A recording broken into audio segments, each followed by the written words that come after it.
नमस्कार, crime report India देख रहे हैं आप। मैं ताबिश हुसैन और सबसे पहले खबर उत्तर प्रदेश से। उत्तर प्रदेश के बलरामपुर में एक पत्रकार और उसके साथी की जलाकर हत्या का सनसनीखेज मामला सामने आया है। इस मामले में पुलिस ने ग्राम प्रधान के बेटे समेत 3 आरोपियों को गिरफ्तार किया है। आरोप है कि इन लोगों ने आपसी विवाद के बाद हैंड सैनिटाइजर का इस्तेमाल कर दोनों को जिंदा जला दिया। दरअसल पत्रकार राकेश सिंह लखनऊ के एक समाचार पत्र राष्ट्रीय स्वरूप के लिए काम करते थे और इलाके के प्रधान के भ्रष्टाचार के बारे में लिखा करते थे। 27 नवंबर की रात राकेश के घर आग दिखने के बाद जब पुलिस मौके पर पहुंची तो वहां पूरी तरह जली हालत में राकेश और उनका साथी पिंटू मिले। पिंटू की मौके पर ही मौत हो गई, जबकि राकेश जो है वो गंभीर हालत में उनको अस्पताल में भर्ती कराया गया, लेकिन ज्यादा जल जाने की वजह से उनकी भी जो है मौत हो गई, उन्हें भी नहीं बचाया जा सका। मरने से पहले मृतक के बयान के आधार पर पुलिस ने इस मामले में कई खुलासे किए हैं। पुलिस के मुताबिक ग्राम प्रधान के बेटे रिंकू मिश्रा ने अपने साथियों के साथ मिलकर अल्कोहल बेस्ड हैंड सैनिटाइजर की मदद से दोनों को जिंदा जला दिया। रिंकू की पत्रकार के साथ उसके दोस्त पिंटू से भी एक गाड़ी की खरीद में हुए लेन देन को लेकर अदावत की थी। 17 लोगों से हम लोगों ने पूछताछ शुरू की इसमें, और जब पूछताछ इसमें शुरू की तब इसके अंदर रंजिशों का एंगल निकल करके आया।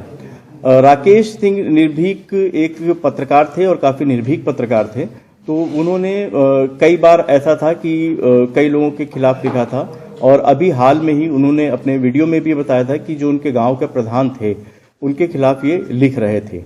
कमाल हमारे साथ जुड़ गए इस पर ज्यादा जानकारी के लिए। कमाल, पत्रकारों की सुरक्षा को लेकर तमाम तरह की बातें कही जाती हैं, लेकिन यह मामला बड़े सवाल खड़े करता है। इस मामले के बारे में जरा बताइए, क्या ये पूरा विवाद था पत्रकार और जो आरोपी हैं उनके बीच में, और अब तक इसको लेकर क्या कार्रवाई की जा रही है? देखिए, ऐसा है कि कार्रवाई तो ये हुई है कि पुलिस ने जो तीनों आरोपी थे, तीनों को गिरफ्तार कल किया है रात को, शाम को, और गिरफ्तार करके उनको जेल भेजने की कार्रवाई हो रही थी और उनसे पूछताछ भी फर्दर हो रही थी, जिसमें इस तरह की दुश्मनी की बातें सामने आई हैं। दूसरा, जो एसपी ने वहां के जो बयान दिया है उसमें उन्होंने पत्रकार के लिए कहा है कि उनका टाइटल ही निर्भीक नहीं था, वो बहुत निर्भीक पत्रकार थे। इसका मतलब कि वो बहुत बेधड़क होकर के भ्रष्टाचार के खिलाफ खबरें लिख रहे थे। अखबारों में जिला स्तर पे के अलावा तहसील स्तर पे, ब्लॉक स्तर तक संवाददाता होते हैं जो बहुत तरह की खबरें वहां से भेजते हैं। अखबारों के छोटे छोटे बहुत सारे एडिशंस होते हैं जिलों में, जिसका बहुत महत्व होता है क्योंकि उस एरिया पे उनका थ्रस्ट होता है, उस एरिया की व्यूअरशिप को केटर करने, रीडरशिप को केटर करने के लिए।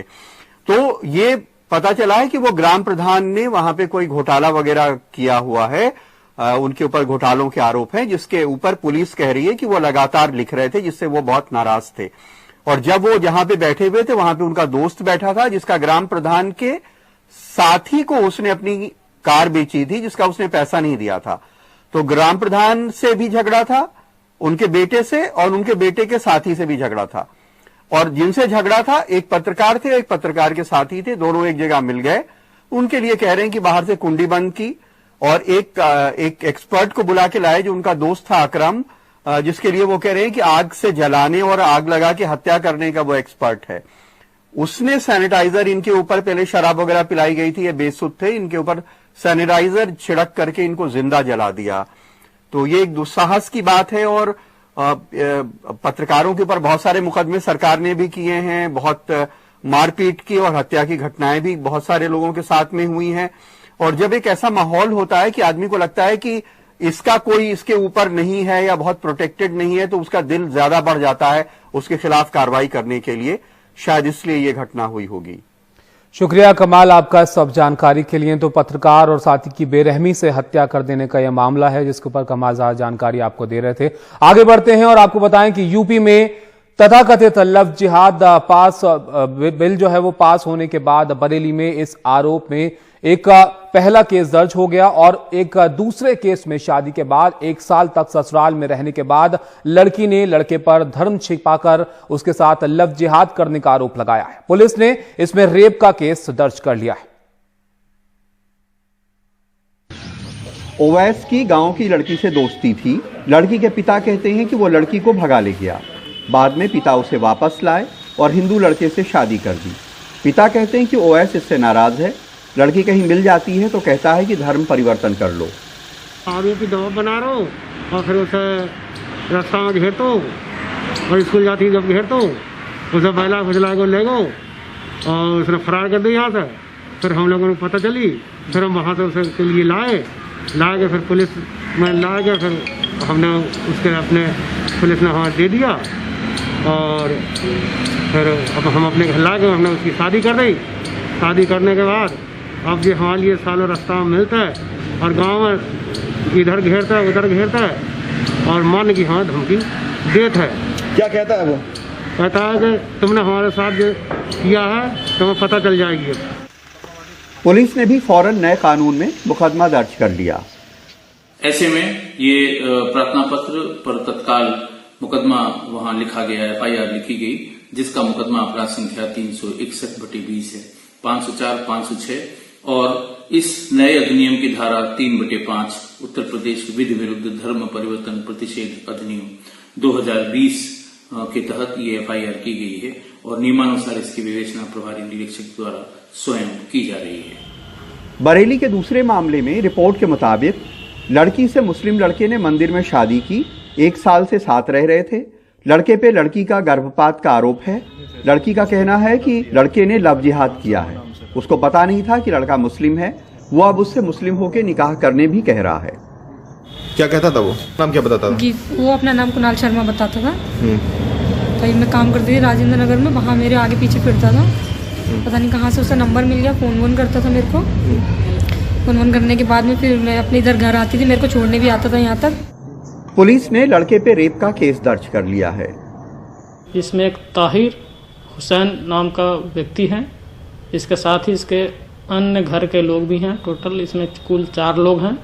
ताहिर हुसैन को हमने गिरफ्तार कर लिया है और अन्य लोगों की इसमें क्या भूमिका है, जो साक्ष्य और सत्यता के आधार पर अग्रिम विधिक कार्रवाई इसमें सुनिश्चित की जाएगी। तथाकथित लव जिहाद के आरोप वाले इन दोनों मामलों में तमाम सवालों के जवाब नहीं हैं। मिसाल के लिए पहले मामले में बालिग मुस्लिम लड़का और बालिग हिंदू लड़की भाग गए। लड़की के पिता लड़की को लाए और हिंदू लड़के से शादी कर दी। जब लड़की हिंदू से शादी कर उसके घर चली गई तो अब लड़का उसके ऊपर मुस्लिम होने का क्यों दबाव बना रहा है। दूसरे मामले में मुस्लिम लड़के ने हिंदू लड़की से मंदिर में शादी की, 1 साल दोनों साथ रहे, लड़की गर्भवती हुई। लड़के ने आर्थिक तंगी की वजह से गर्भपात कराने कहा। 1 साल बाद लड़की को पता चला कि लड़का मुस्लिम है, तब लड़के ने लड़की से निकाह करने भी कहा। तब लड़की को लगा कि लड़का लव जिहाद कर रहा है। इस देश में अंतरधार्मिक विवाह में परिवार और समाज की अड़ंगेबाजी हमेशा से थी, अब सियासत की भी अड़ंगेबाजी है। इसलिए इस कानून के दुरुपयोग का काफी अंदेशा है। बरेली में रणदीप, देश दीपक और लखनऊ में कैमरामैन विनीत वर्मा के साथ कमाल Khan, NDTV India. Delhi police की शानदार कोशिश की वजह से 24 घंटे के भीतर अगवा किए गए 2 साल के मासूम बच्चे को छुड़ा लिया गया है। इसके साथ ही राजधानी में सक्रिय मानव तस्कर गिरोह का भी पर्दाफाश हुआ है। इस मामले में एक महिला समेत 2 लोगों को गिरफ्तार किया गया है। दरअसल खानाबदोश प्रजाति की एक महिला की शिकायत पर दिल्ली पुलिस ने बच्चे को अगवा करने का केस दर्ज कर लिया। दरअसल आरोपी ने महिला से दोस्ती कर धोखे से बच्चे को अगवा कर लिया था। पुलिस ने संजीदगी से इस मामले में कार्रवाई करते हुए कई टीम बनाई और 24 घंटे के भीतर मुख्य आरोपी प्रीत को हरिद्वार से गिरफ्तार कर लिया। पूछताछ के बाद आरोपी ने बच्चे को 10,000 रुपए में एक महिला को बेचने की बात कबूल कर ली। आरोपी की निशानदेही पर जाहिदा खान नाम की एक महिला के पास से बच्चे को बरामद कर लिया गया है। पुलिस ने बच्चा खरीदने वाली महिला को भी गिरफ्तार कर लिया।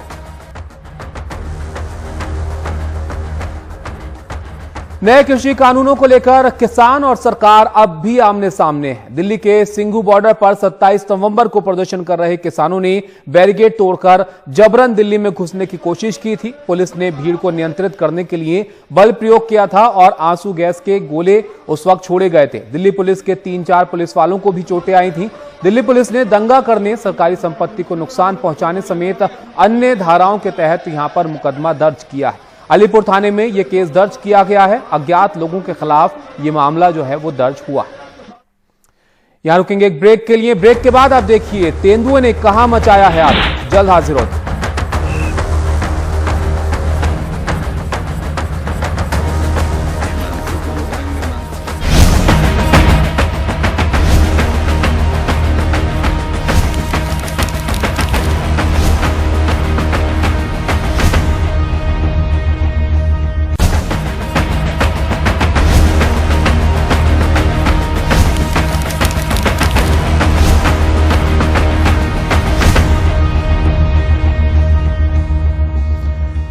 अब खबर महाराष्ट्र से। महाराष्ट्र के बीड जिले में तेंदुए की दहशत फैली हुई है। अब तक 3 लोगों को यह तेंदुआ अपना शिकार बना चुका है, 2 लोगों को जख्मी कर चुका है और 24 नवंबर को आपको बताएं 35 साल के युवक को इस तेंदुए ने शिकार बनाया अपना। 27 नवंबर को 9 साल के बच्चे पर हमला किया और 29 नवंबर को सुरेखा शर्मा को तेंदुए ने अपना शिकार बनाया है। सुनील हमारे साथ मौजूद है इस पर जानकारी के लिए। सुनील, अब तो काफी दिन गुजर चुके हैं, क्या वन विभाग के हाथ लगी है इसकी लोकेशन तेंदुए की? इसको कुछ कामयाबी हासिल हुई है इस मामले में?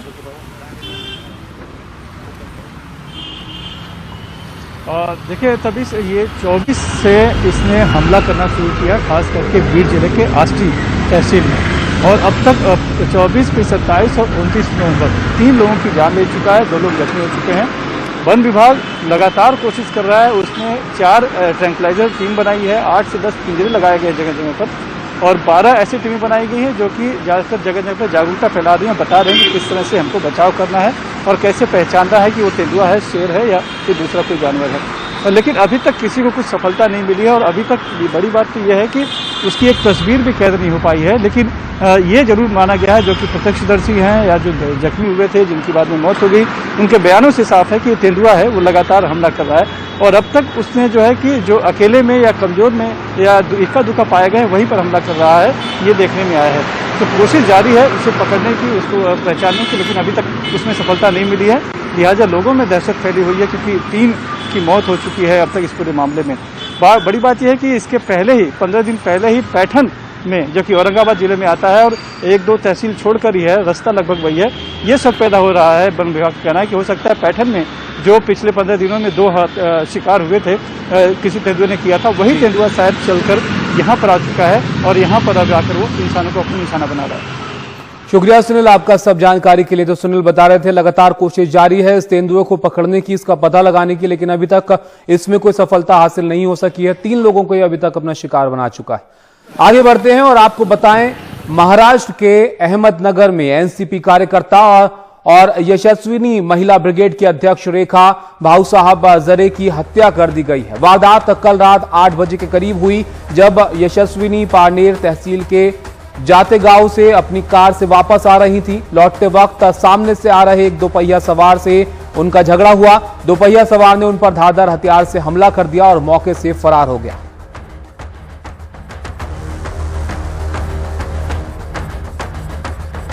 बिहार के सीवान से एक दिल दहला देने वाली घटना सामने आई है। एक सन के पिता ने अपने ही 4 बच्चों की हत्या कर दी, जिसमें एक बेटी और 3 बेटे हैं।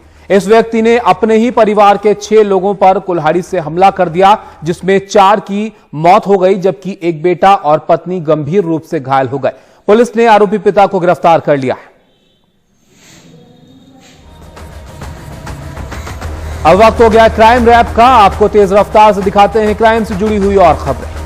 एटीएम से पेमेंट के नाम पर धोखाधड़ी करने वाले एक व्यक्ति को दिल्ली पुलिस की टीम ने गिरफ्तार किया है। यह व्यक्ति अमूमन ओला उबर ड्राइवर को अपना शिकार बनाता था।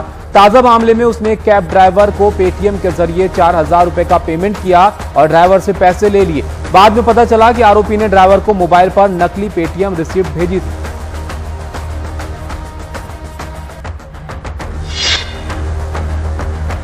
चीटिंग केस के एक आरोपी को दिल्ली पुलिस की आर्थिक अपराध शाखा ने कोची एयरपोर्ट से गिरफ्तार कर लिया है। रेवांता ग्रुप से जुड़ा आरोपी मालदीव भागने की फिराक में था। आरोपी पर कई लोगों के साथ जालसाजी करने का आरोप। आंध्र प्रदेश के कृष्णा जिले की पुलिस ने नशा तस्करों पर नकेल कसते हुए 120 किलो गांजा बरामद किया है। डोना बांद्रा चेक पोस्ट के पास से ये कार्रवाई के बाद ये बरामदगी हुई।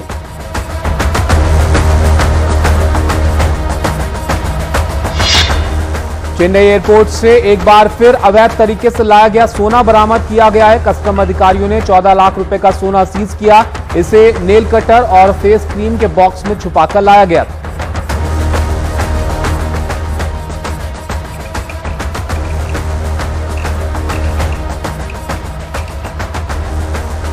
तो इसी के साथ क्राइम रिपोर्ट में फिलहाल इतना ही। नमस्कार।